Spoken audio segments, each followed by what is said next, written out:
You know that feeling when you check your bank account and the number is smaller than you expected? Again, you're not spending recklessly. You're not buying fancy things. You're just living. And somehow it's still not enough. Here's the thing nobody tells you: if you don't have money, everything costs more. Not a little more. Sometimes double. Sometimes triple. And today I'm going to show you the exact math behind that. It's the extra amount low-income households pay for the exact same goods and services as wealthier ones. You can't afford $1,000 upfront, so you go to a rent-to-own place. You pay $39 a week. Sounds manageable, right? Do the math. 78 weeks times $39. That's $3,042. For the same machine, you just pay triple. The average APR on a payday loan in America is around 400%. Not 40%. 400. You borrow $300 to cover rent. 2 weeks later you owe $345. Miss that payment and it compounds. When your car breaks down and you need to get to work tomorrow, those options start looking real different. Most people think being broke is about making bad decisions, but a lot of it is just math working against you. Wealthy people pay less per unit because they can afford to buy in bulk.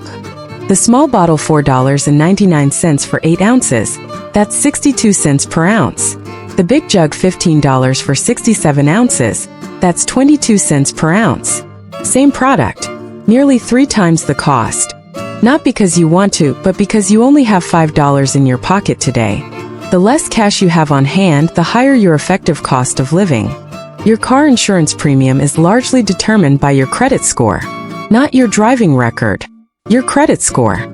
A driver with poor credit pays on average 76% more for car insurance. On a $1,200 annual premium, that gap is over $900 a year, just for having a lower score. That $500 emergency, if you only make minimum payments, you'll pay it off in 3 years and spend $300 in interest. Your emergency cost $800, not $500. Meanwhile, someone with an 800 credit score puts it on a 0% card, pays it off in 6 months, and pays exactly $500. Same emergency, $300 cheaper, just because of a number. This is why financial stress isn't just a math problem. It's a psychological trap. Financial scarcity actually reduces cognitive bandwidth, the mental space you use to make decisions. You have less mental energy left for everything else. The people who most need to make smart financial decisions are the ones with the least mental bandwidth to do it. That's the cruel irony. 1. Build a $1,000 emergency buffer. That $1,000 breaks the cycle. It's your first target. 2. Fix your credit score deliberately. Get a secured credit card, use it for one small recurring bill, pay it off in full every month. Do that for 12 months and watch your score move. Better score means cheaper insurance, better loan rates, access to 0% offers. 3. Stop buying small. Even saving $15 a month per category adds up to $180 a year. That's real money. Being broke is expensive. That's the painful truth. But once you see the math, you can start to fight it one decision at a time.